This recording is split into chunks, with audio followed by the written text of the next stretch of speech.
تو یہ اس ٹورنامنٹ کا مزہ کرکرا ہو جائے گا. ان کو آنا چاہیے سپر 12 میں. ہم مگر یہ بات ہے کہ ابھی دوسری ٹیمیں جو ہے وہ ایک بہتر ہے. اگر ان دونوں کے پاس اتنے ایکسپیرینس اور نامور کھلاڑی نہیں ہے. اس سے پہلے والے جو تھے ان کے اندر نامور کھلاڑی تھے, ایکسپیرینس تھے اور کھیلتے آ رہے تھے. آج کل کرکٹ اتنی زیادہ ہو گئی ہے کہ اب کوئی بھی ٹیم کسی کو بھی جیت ہرا سکتی ہے. صحیح کہہ رہے ہیں. تو یہ چھوٹی ٹیمیں ہیں, وہ بھی کھیلنا جانتے ہیں. تو ان سے بڑا خطرہ ہوتا ہے بڑی ٹیم کو ہمیشہ سے اپ سیٹ کر دیتے ہیں. تو یہ اپ سیٹ ہی ہے ایک طریقے سے. اگر آپ کوئی بھی ٹیم کو آپ اتنا ایزی نہ لیں, آپ میرٹ آف دی کرکٹ کھیلیں, میچ کھیلیں, بالر کو بھی اسی طریقے جائیں جو ایک کرکٹ سکھاتی ہے بتاتی ہے. اگر اس سے ذرا سے بھی لائن سے ہٹیں گے تو پھر آپ لازمی. اور ہمیشہ جو بڑی ٹیم ہوتی ہے اس کے اوپر آلریڈی پریشر ہوتا ہے.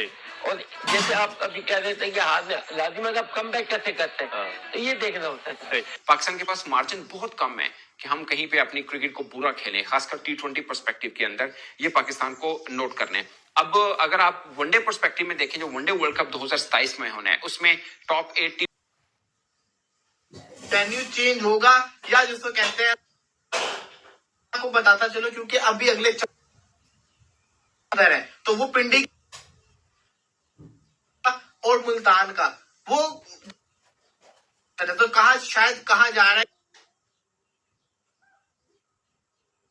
وہ بھی شاید پنڈی کے اندر. کے بعد پاکستان اور انڈیا کے درمیان ٹینشن مزید بڑھ چکی ہے اور یہی ٹینشن اثر انداز ہوگی پاکستان سپر لیگ اور انڈین پریمیئر لیگ پر. شائقین کرکٹ سوال پوچھ رہے تھے کہ کیا پاکستان سپر لیگ اور انڈین پریمیئر لیگ دونوں لیگز پوسٹ پون ہونے والی ہیں, اور اگر یہ پوسٹ پون ہو گئی تو پھر ان کے میچز کب اور کہاں پر ہونے والے ہیں. یہ مکمل تفصیلات میں آپ کے ساتھ شیئر کر دیتا ہوں, لیکن اس سے پہلے میں انڈیا کو ایک بات بتانا چاہتا ہوں کہ انڈیا والوں ٹینشن نہ لو, ہم تمہاری ہر ایک جارحیت کا بھرپور جواب دے بھی رہے ہیں اور دیتے بھی رہیں گے, اور تمہیں ایسا سبق سکھائیں گے کہ تم ساری زندگی یاد رکھو گے.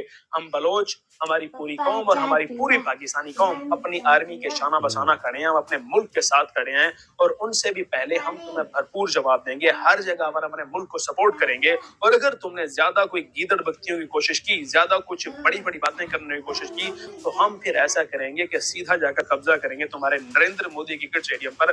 اس کا نام ہم رکھیں گے عمران خان اسٹیڈیم, اور پھر پاکستان سپر لیگ کے سارے میچز ہم عمران خان کرکٹ اسٹیڈیم کے اندر کرائیں گے. تو اس لیے بڑی بڑی باتیں کرنا چھوڑو اور صرف پوائنٹ کی باتیں کرو, ورنہ ہم تمہیں جو جواب دیں گے وہ تمہاری 7 نسلیں یاد رکھیں گی. ہماری آرمی اور ہمارا ملک تمہیں بھرپور جواب دینے کی صلاحیت رکھتا ہے. خیر, ہم اس جانب بڑھنے پہ آئے تو پھر بہت سی باتیں ہیں جو ہم انڈیا کو کہہ سکتے ہیں, انڈیا کے ہر ایک جھوٹے پروپیگنڈے کا جواب دے سکتے ہیں, لیکن ہمارا کیونکہ ٹاپک کرکٹ پر ہوتا ہے, سپورٹس پر ہم بات کرتے ہیں, تو فی الحال اگر ہم پاکستان سپر لیگ اور انڈین پریمیئر لیگ پر ہی بات کریں تو اب تک ہمیں کوئی بھی آفیشیلی اس طرح کی خبر نہیں ملی جہاں پر پوسٹ پون کی خبریں آ رہی ہوں پاکستان سپر لیگ یا پھر انڈین پریمیئر لیگ کی, کیونکہ ابھی تک جو ہم تک اطلاعات پہنچے ان کے مطابق بڑے دنیا کے ملک پاکستان اور انڈیا کے مابین صلح کرانے کی کوشش کر رہے ہیں, اور کوششیں جاری ہیں کہ اب ان کے درمیان کوئی زیادہ مزید جھڑپیں نہ ہو سکیں. اور اگر زیادہ مزید پھر جھڑپیں نہیں ہوتی تو پھر اس بات کو آپ کنفرمیشن سمجھ لیں کہ پاکستان سپر لیگ اور انڈین پریمیئر لیگ کے میچز جاری رہیں گے. ان دونوں لیگز کو پوسٹ پون نہیں کیا جائے گا, اور اگر خدا نخواستہ جنگ ہو جاتی ہے, مزید کشیدگی بڑھتی ہے, تو پھر ہو سکتا ہے کہ پاکستان سپر لیگ اور انڈین پریمیئر لیگ کو پوسٹ پون کر دیا جائے اور پھر ان کی نئی تاریخوں کا اعلان کچھ عرصے بعد کیا جائے.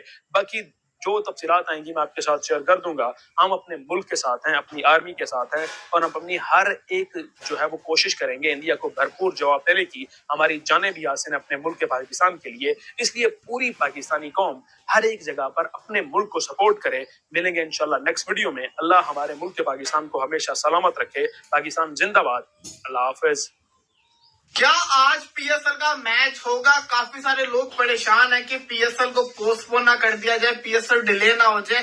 میں آپ کو بتانا چاہتا ہوں پی ایس ایل کے میچز اپنے ٹائم کے اوپر ہوں گے. آج اسلام آباد ورسز کوئٹہ کا میچ ہے جو کہ آج اپنے وقت کے مطابق 7:30 بجے ٹاس ہوگا اور 8 بجے پہلا بال پھینکا جائے گا.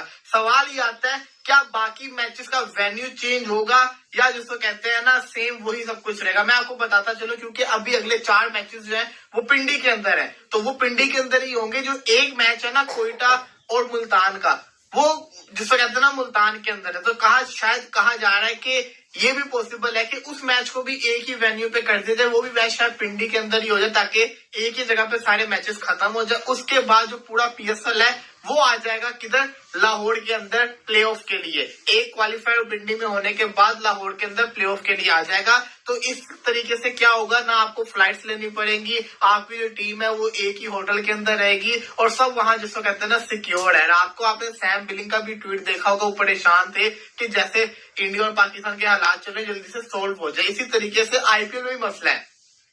پاکستانی جرنلسٹ سہیل عمران نے ایک ٹویٹ کیا جس کے اوپر انہوں نے ایک خدشہ ظاہر کیا ہوا تھا کہ جو آئی پی ایل کا 8 مئی کا میچ ہے پنجاب کا دھرم شالہ کے اندر، جو کہ پہاڑوں کے اوپر بنا ہوا ہے اسٹیڈیم، وہاں پہ ایئرپورٹ کے اوپر بھی خطرہ ہے، وہاں پہ ایئرپورٹ کی فلائٹس کا بھی مسئلہ ہے. شاید وہ والا جو میچ ہے نا اس کو ڈیلے کر دیا جائے.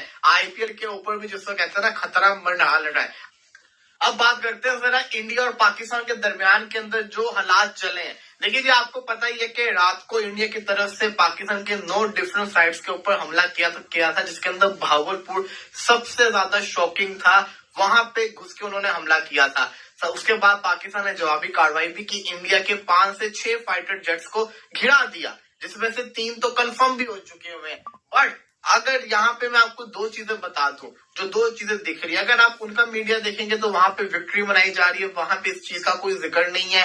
وہاں پہ جشن منایا جا رہا ہے، وہ آپریشن سندور کو سیلیبریٹ کر رہے ہیں. وہاں کے لوگ، وہاں کے ایکٹر، وہاں کے جتنے بھی اسٹارز ہیں، سب کے سب سیلیبریشن کر رہے ہیں. میڈیا ان کا سیلیبریٹ کر رہا ہے. یہاں پہ اگر آپ ہمارے میڈیا کو دیکھیں گے، یہاں پہ ہماری وکٹری چل رہی ہے کہ یہاں پہ فائٹر جیٹس کو گرا دیا گیا ہے، پاکستان نے بدلہ لے لیا ہے. اب کس کا نقصان زیادہ ہوا، کس کا نہیں، یہ تو کسی کو نیوٹرل بندے کو بھی نہیں پتا. لیکن یہاں پہ بات یہ چل رہی ہے کہ ہم نے ان کے جیٹس کو گرایا. بٹ آپ کو پتا ہی ہے کہ D G I S P نے پریس کانفرنس بھی کی، جس کے اندر انہوں نے یہ کہہ دیا کہ اب کی باری جگہ، ٹائم، سب کچھ پاکستان کا ہوگا. جو رات کو حملہ کیا گیا وہ صحیح حملہ نہیں تھا، کیونکہ پہلگام ایک الگ واقعہ تھا. پاکستان کے اوپر بھارت کی طرف سے حملہ کیا گیا، جس کے اندر انوسینٹ سیویلینز کے اوپر ٹارگٹ کیا گیا. کتنے سارے میں نے سوشل میڈیا کے اوپر پوسٹ دیکھے جس کے اندر معصوم بچے زخمی ہوئے تھے بیچارے، جس کو کہتے ہیں نا ہاسپٹلائز تھے. تو یہ چیز صحیح نہیں ہے، یہ بہت ہی جس کو کہتے ہیں نا غلط انسیڈنٹ ہوا ہے. سوشل میڈیا 2 طرح سے پھیلا ہوا ہے. کچھ جس کو کہتے ہیں نا سیلیبریٹ کر رہے ہیں کہ انڈیا کی شاندار وکٹری، یہ ہو گیا وہ ہو گیا. کچھ یہ سیلیبریٹ کر رہا ہے پاکستان کا شاندار جواب، پاکستان نے یہ کر دیا وہ کر دیا. لیکن جو ریئل کہانی ہوتی ہے نا وہ ابھی نہیں آتی ہوتی، وہ تھوڑے ٹائم کے بعد آتی ہوتی ہے. 48 گھنٹوں تک آپ کو ایک اصل جس کو کہتے ہیں نا سٹوری سمجھ آ جائے گی کہ کس نے کس وقت کیسے حملہ کیا اور کس نے کیسے جس کو کہتے ہیں نا اس کو ٹیکل کیا. یہ جو پوری کی پوری کہانی ہوگی تھوڑی دیر کے اندر، کچھ گھنٹوں کے اندر پکچر کلیئر ہو جائے گی. سب کو پتا چل جائے گا کہ پوری کی پوری سٹوری کیا تھی. بٹ اگلے جو 72 گھنٹے ہیں نا وہ بڑے کروشل ہیں، کیونکہ اب پاکستان نے بدلہ لینا ہے. پاکستان نے اپنا بدلہ لینا ہے. پاکستان نے بدلہ کیسے لینا ہے یہ پاکستان آرمی بہتر جانتی ہے. پاکستان کیا کرے گی یہ تو پاکستان آرمی جانتے ہے، لیکن انہوں نے بدلہ لینا ہی لینا ہے. تو یہ دیکھنا بڑا ضروری ہے. لیکن جو ہو رہا ہے وہ نہیں ہونا چاہیے تھا. اس کو بڑے دیر پہلے روک دینا چاہیے تھا، دوسرے ممالک کو بیچ میں پڑ جانا چاہیے تھا، اس کو سولو کرنا چاہیے تھا. لیکن اب جو بات ہے نا یہ بڑھ چکی ہوئی ہے، یہ حد کراس کر گئی ہوئی ہے. اور اب جس کو کہتے ہیں نا یہ سلسلہ چلتا رہے گا. پاکستان حملہ کرے گا، پھر اس حملے کا جواب دینے کے لیے پھر بھارت پہ حملہ کرے گا، پھر پاکستان حملہ کرے گا. یہ کہانی چلتی رہے گی، یہ رکے گی نہیں اب. اور یہ جس کو کہتے ہیں نا یہ ایک طرح سے جنگ کا اسٹارٹ ہو چکا ہوا ہے. Dented times in our life ہم نے سنا تھا، فلموں میں دیکھا تھا، ڈاکومنٹریز میں دیکھا تھا، کہانیوں میں سنا تھا. پھر کافی بڑھتی ہوئی عمر میں ہم نے کچھ واقعات دیکھے تھے. لیکن اب ایک ایسا لمحہ آ چکا ہے کہ جب ایسے کچھ واقعات ہم نے دیکھے تو اس وقت ہم خود بچے ہوتے تھے، آج ہمارے بچے ہیں. So pretty unprecedented times for all those people who believe in mutual respect and peace. But trust me, it is not easy being an Indian and a Pakistani at given point of time. Nationalism is running high. I hope کہ sensible nationalism لوگوں کو approach کرنے کا اور portray کرنے کا موقع ملے اور ہر کوئی اپنی اپنے ملک کے ساتھ سٹینڈ کرے گا. I will stand with Pakistan and everybody will stand with their respective country. And I believe that should be the message. کیونکہ ہم اپنے ملک میں، جیسے میں پاکستان میں رہتا ہوں، مجھے بہت پرابلمز ہیں پاکستان میں بہت سارے لوگوں سے. ہم اپنا ملک کیسے چلاتے ہیں، ہم اپنا نظام کیسے چلاتے ہیں، ہم اپنا اپنے اپنے ریلیشنز کیسے رکھتے ہیں, ہم آپس میں کس طرح ایک دوسرے سے ٹریٹ کرتے ہیں. لیکن یہ پوائنٹ ایسا ہوتا ہے کہ آپ سب کر کے یو یونائٹ ٹوگیدر. مشکل ہے کچھ ایسے لوگوں کے لیے جیسے میں ہوں, میری امیڈیٹ فیملی سب میرٹھ میں موجود ہے اور close family right bloodline موجود ہے. یہ وہ والے نہیں ہیں جو second third fourth layer of family, میں فرسٹ لیئر آف فیملی کی بات کر رہا ہوں. But these are sensitive times, اور انسان اس میں ریئیکٹ کیسے کرتا ہے, اس میں ٹریٹ کیسے کرتا ہے, بڑا مشکل ہو جاتا ہے. ہم بھی سیکھیں گے, ہم بھی پہلی دفعہ اس چیز سے گزر رہے ہیں, آپ لوگ بھی پہلی دفعہ گزر رہے ہیں. But all in all wherever we are, we should stand by the country and we should support whatever is happening. کیونکہ ظاہر سی بات ہے یہ تو eventually one point of time پہ ختم ہو ہی جائے گا, لیکن اس وقت پہ کرنٹ پوائنٹ آف ٹائم پہ I will stand with Pakistan and I won't judge anyone